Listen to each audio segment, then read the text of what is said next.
Hello students, welcome to global online. This is Ankita Sood. Paper one preparation में आज हम research के डिफरेंट स्टेप्स को डिस्कस करने वाले हैं जो कि एग्जाम के लिए बहुत इंपॉर्टेंट है। स्टूडेंट्स, रिसर्च एक ऐसा टॉपिक है जिसके स्टेप्स को अगर आप डिटेल में पढ़ोगे तो श्योर वहां से क्वेश्चंस एग्जामिनेशन में आपको देखने को मिलेंगे। उन्हीं सब चीज़ों का ध्यान रखते हुए आज हम सेशन को शुरू करते हैं। उसके बाद आप लोगों को वहाँ पे रिसर्च करनी होगी। तो मैंने आप लोगों को इंट्रोडक्शन वीडियो में बताया था कि रिसर्च क्या है। रिसर्च एक हमारे पास सिस्टमैटिक प्रोसेस है एंड ये एक स्ट्रक्चर्ड प्रोसेस है। इसमें जो भी काम होता है उसका एक प्री डिफाइंड स्ट्रक्चर होता है, हमें हमेशा उसी को फॉलो करना होता है। ठीक है, यहाँ पे हम देखेंगे कि किस स्ट्रक्चर को रिसर्च एग्जैक्टली फॉलो करता है। एंड इस वीडियो को आप लोग एंड तक ज़रूर देखिएगा। इसके एंड में मैंने आप लोगों को एक क्वेश्चन दिया है जो कि प्रीवियस ईयर क्वेश्चन है एंड उसका आंसर इस कंप्लीट वीडियो पर ही बेस्ड होगा। उसका आंसर आप लोग मुझे कमेंट करके ज़रूर बताइएगा स्टूडेंट्स। ठीक है, यहाँ पे स्टेप्स में सबसे पहले आता है आइडेंटिफिकेशन ऑफ रिसर्च प्रॉब्लम। अब जैसे आप लोगों का अगर पीएचडी में एडमिशन हो जाता है तो आप लोगों को रिसर्च करना होगा। ठीक है, रिसर्च करने के लिए आप लोगों को एक प्रॉब्लम पता होनी चाहिए। एक प्रॉब्लम आप लोगों के सामने होनी चाहिए कि आप लोग किसका सॉल्यूशन ढूंढना चाहते हैं, किस टॉपिक पर रिसर्च करना चाहते हैं। तो ये बोला गया है सबसे पहले आप लोगों को आइडेंटिफाई करना है रिसर्च के प्रॉब्लम को। दूसरा बोला गया है फॉर्मुलेशन ऑफ हाइपोथेसिस, यानी कि प्रॉब्लम आप लोगों के सामने आ गई, उसके बाद आप लोग क्या करोगे, उसके बाद आप लोग अनुमान लगाओगे, आप लोग गेस करोगे कि ये प्रॉब्लम क्यों आई है एंड इसका हम कैसे सॉल्यूशन फाइंड आउट कर सकते हैं। ये हाइपोथेसिस को फॉर्मुलेट करना, उसको जनरेट करना, ये भी रिसर्च प्रोसेस का एक बहुत इंपॉर्टेंट पार्ट होता है।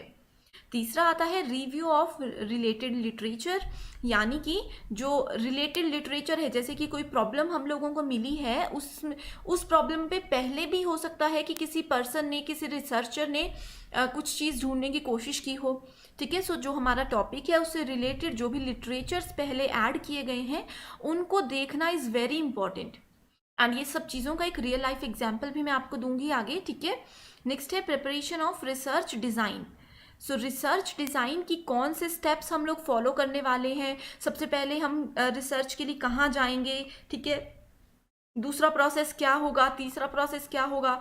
अगर मान लीजिए ये शुरू के 3 जो हमारे आइडियाज़ थे वो काम नहीं करेंगे तो हम उसके बाद 4th आइडिया कौन सा यूज़ करेंगे। ये सब चीज़ें आती है रिसर्च डिज़ाइन के अंदर। यानी कि हमें एग्जैक्टली रिसर्च को शुरू करने से पहले रिसर्च का बेसिक डिज़ाइन अपने माइंड में रखना पड़ता है, बिल्कुल रेडी रखना पड़ता है। इसको हम लोग ब्लूप्रिंट भी बोल सकते हैं अपने रिसर्च का। ठीक है, इसमें बहुत सारी चीज़ें आती हैं एंड एग्जाम में रिसर्च डिज़ाइन से रिलेटेड क्वेश्चन ज़रूर पूछा जाता है। नेक्स्ट आता है एक्चुअल एक्सपेरिमेंट्स, एक्सपेरिमेंटेशन। जो एक्चुअल में हम लोग एक्सपेरिमेंट करने वाले हैं, अब जैसे ये प्रॉब्लम है, इसका हम लोगों ने पहले अनुमान लगा लिया, उसके बाद हम लोग सॉल्यूशन को फाइंड आउट करने के लिए क्या करेंगे, एक्सपेरिमेंट्स करेंगे। अपनी तरफ से बहुत सारे जो है फॉर्मूलाज को, बहुत सारी चीज़ों को यूज़ करेंगे, that is called actual experimentation. उसके बाद जो भी हमारा रिजल्ट होगा एंड डिस्कशन होगी उसको हम लोग यहाँ पे ऐड करेंगे एंड देन कंक्लूजन पे हम लोग जाएंगे। ठीक है, कि फाइनली हमने क्या कंक्लूड किया है, ऊपर दिए गए 6 स्टेप्स में से हम लोगों ने क्या क्या सीखा एंड क्या क्या हमने वहाँ से समझा है, उन सब चीज़ों को हम लोग यहाँ पे कंक्लूड करते हैं। पेपर वन के बेस्ट प्रिपरेशन के लिए कंप्लीट कोर्स में लेकर आई हूँ जो कि एग्जामिनेशन के डिफिकल्टी लेवल, लेटेस्ट क्वेश्चंस के pattern and previous year examination के एनालिसिस के हिसाब से बनाया गया है। इस कोर्स में स्टूडेंट्स डेली लाइव लेक्चर्स के साथ आपका 100% सिलेबस एग्जाम से पहले कवर करवाने की श्योरिटी दी जाती है। बहुत ही ईजी लैंग्वेज में रियल लाइफ एग्जाम्पल्स के साथ पहले आपके कॉन्सेप्ट क्लियर करवाए जाएंगे, उसके बाद आपको प्रैक्टिस के लिए प्रीवियस ईयर क्वेश्चंस और एक्सपेक्टेड एमसीक्यूज दिए जाएंगे ताकि आपको ये भी क्लियर आइडिया हो जाए कि जो आपने पढ़ा है उसमें से कैसे क्वेश्चंस एग्जाम में आते हैं। फुल सिलेबस मॉक टेस्ट है जिसमें से कि guaranteed as it is questions exam में देखने को मिलेंगे ही। इसके लिए एक न्यू बैच हम स्टार्ट कर रहे हैं जो कि मंडे से स्टार्ट हो जाएगा। आप सभी स्टूडेंट्स बिना देरी किए गिवन नंबर्स पर कांटेक्ट करके इसको ज्वाइन कर सकते हो एंड इससे पहले फ्री वीडियोस देखनी है तो ग्लोबल ऑनलाइन ऐप को जरूर डाउनलोड कीजिए। स्टोर सेक्शन पर सर्च बार में कोर्स का नाम लिखने के बाद आप कंटेंट पर क्लिक करोगे, आपके सामने फ्री डेमो वीडियोस है। कंप्लीट पेपर वन का मेरा कोर्स आपको मिल जाएगा जिसके अलावा एक्स्ट्रा आपको कुछ भी पढ़ने की जरूरत नहीं रहेगी। तो स्टूडेंट्स ये बेस्ट कोर्स है आपके लिए। जो कि आपको मदद करेगा पेपर 1 में इजीली 100 में से 80+ स्कोर करने में। आपको बिल्कुल परेशान नहीं होना है, बस गिवन नंबर्स पर व्हाट्सएप के थ्रू कांटेक्ट कर लीजिए। तो चलिए शुरू करते हैं अपने पहले स्टेप से, जो कि है identification of research problem.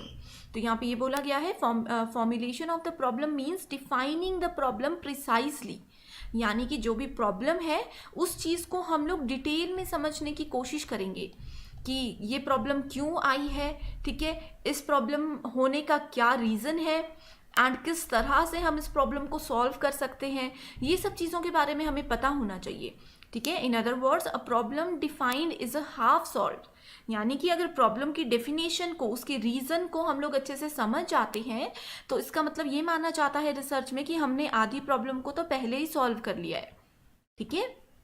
And research problems basically दो टाइप के होते हैं। पहला होता है those which relate to state of the nature, ठीक है, एंड दूसरी होती है which relate to relationship between the variables. And जो रिसर्च होती है that must first decide the general area of the interest.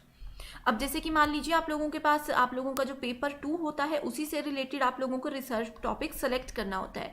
तो सबसे पहले आप लोगों को अपने रिसर्च का जनरल एरिया पता होना चाहिए, ठीक है। जनरल एरिया का पता होना चाहिए, जिस चीज़ में आपका इंटरेस्ट है एंड आप लोग सच में उसकी इंक्वायरी करने में इंटरेस्टेड हो, वो चीज़ें आपको सेलेक्ट करनी है, ठीक है। तो इसके लिए यहाँ पे ये बोला गया है कि सबसे पहले तो आप लोगों को जो प्रॉब्लम है उसको डिटेल में समझना है, उसकी डिटेल्ड अंडरस्टैंडिंग आप लोगों को होनी चाहिए, ठीक है। एंड उसके बाद आप लोगों को रीफ्रेज करना है सेम चीज़ को इनटू सम मीनिंगफुल टर्म्स, ताकि आप लोग किसी को अगर समझाना चाहते हो, किसी के सामने अपनी प्रॉब्लम लेकर जाना चाहते हो, तो आप लोग उस चीज़ को अच्छे से एक्सप्लेन कर सको।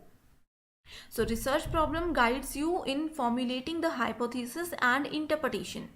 एंड इसमें कुछ फैक्टर्स होते हैं, जैसे कि हमारा कौन सा इंटरेस्ट है, किस सब्जेक्ट में हमें इंटरेस्ट है, अवेलेबिलिटी ऑफ फंड्स, यानी कि रिसर्च करने के लिए जो हमें फेलोशिप मिलती है वो इसलिए दी जाती है क्योंकि हम लोगों को बहुत सारे मतलब फील्ड वर्क करना पड़ता है, सर्वेज करने पड़ते हैं, इंटरव्यूज़ लेने पड़ते हैं, तो इसलिए फ़ंड भी बहुत ज़रूरी होता है।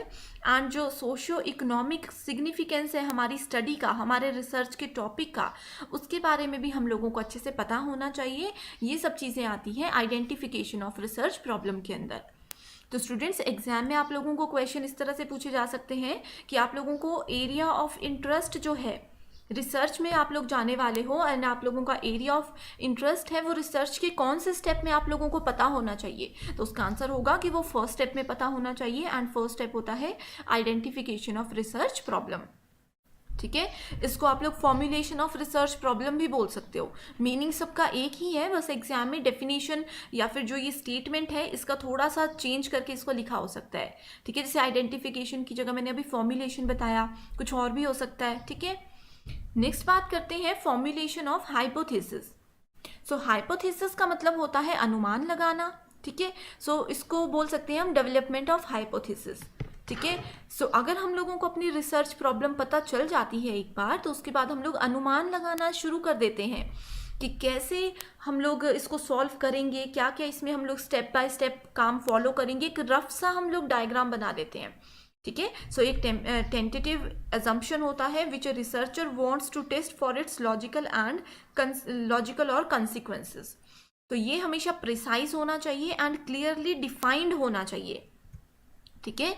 यानी कि जो भी हम लोग अनुमान लगाने वाले हैं, सिर्फ ऐसा नहीं है कि उसको अपने मन तक रखिए, वो सिर्फ छोटी से छोटी चीज़ों पे हम लोग अनुमान लगा सकते हैं, एंड वो बिल्कुल क्लियर होना चाहिए। एंड इस बात का हमेशा ध्यान रखना है कि जो हम हाइपोथेसिस अभी जनरेट कर रहे हैं, फॉर्मुलेट कर रहे हैं, वो हमारे रिसर्च प्रॉब्लम से ही बेस्ड होना चाहिए। ऐसा नहीं है कि हमारा रिसर्च का टॉपिक कुछ और है, रिसर्च की प्रॉब्लम कुछ और है, एंड अनुमान लगाते लगाते हम लोग किसी और डायरेक्शन में चले जाएं, ठीक है। सो ये एक लॉजिकल रिलेशनशिप होता है बिटवीन वेरियस वेरिएबल्स, ठीक है।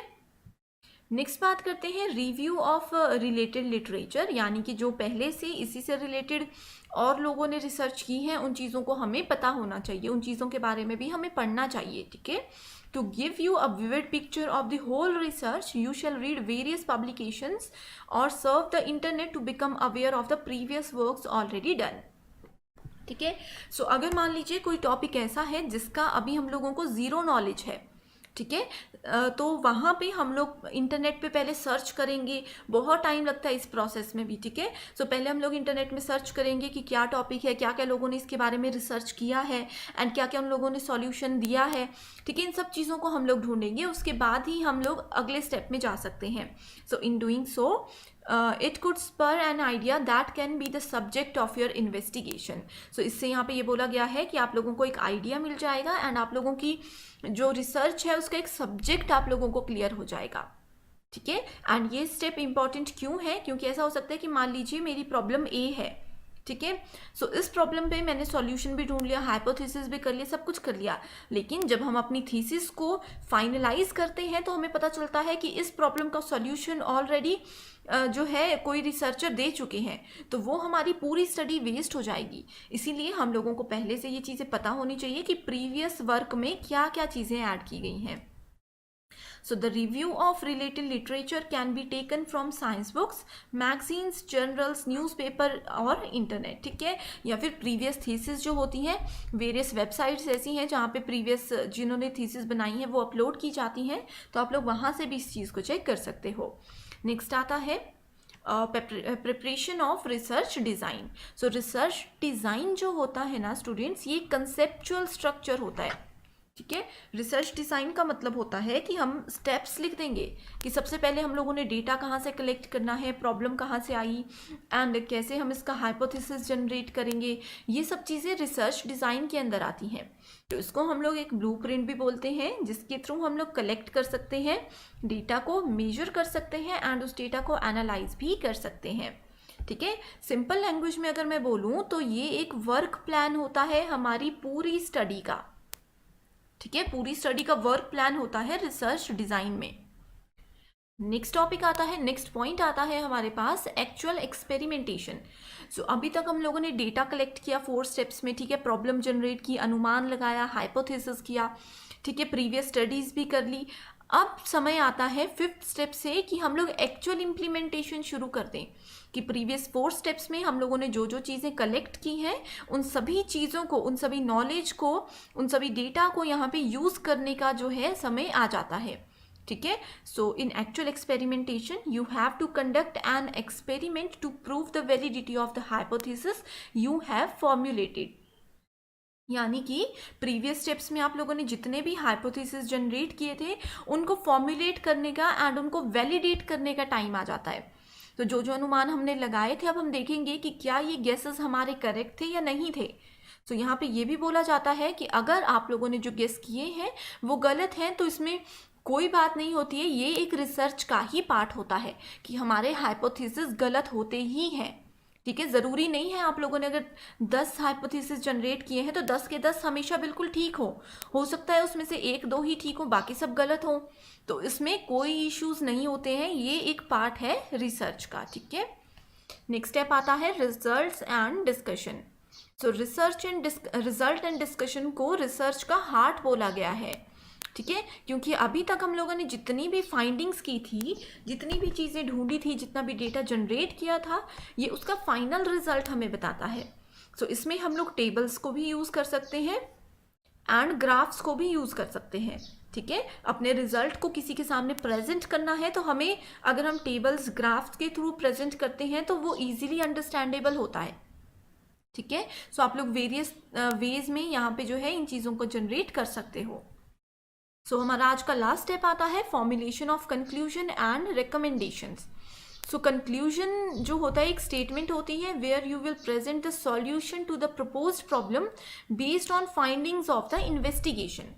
सो अपनी इन्वेस्टिगेशन से हम लोगों ने जो भी सॉल्यूशन फाइंड आउट किया था उसका एक प्रॉपर सॉल्यूशन यहाँ पे हम लोग प्रेजेंट करते हैं, ठीक है। They are tied up to the question investigated and यहाँ पे यही बात बोली गई है कि it should answer your hypothesis and research problem, कि जो भी हमने गेस किया था उसका फाइनल रिजल्ट जो है उसको यहाँ पे कंक्लूड करेंगे। तो यहाँ पे ये भी बताया जाता है कि हमारा हाइपोथेसिस अगर मान लीजिए रॉन्ग है तो यहाँ पे हम कंक्लूड करेंगे कि ये हमारा हाइपोथेसिस रॉन्ग क्यों हुआ, ठीक है। दूसरे में अगर हमारा हाइपोथेसिस करेक्ट है तो हम यहाँ पे रीज़न देंगे कि ये करेक्ट है, इसके पीछे हमने ये स्टडी की थी तो हम लोग इस कंक्लूजन पे पहुँचे हैं, ठीक है, एंड ओवरऑल हमारी प्रॉब्लम का क्या कंक्लूजन है वो भी यहाँ पे ऐड किया जाता है। सो ये कॉन्सेप्ट बहुत ज़्यादा इंपॉर्टेंट है एग्जामिनेशन पॉइंट ऑफ व्यू से। आई होप ये 7 कॉन्सेप्ट्स, ये 7 स्टेप्स आप लोगों के बिल्कुल क्लियर हैं।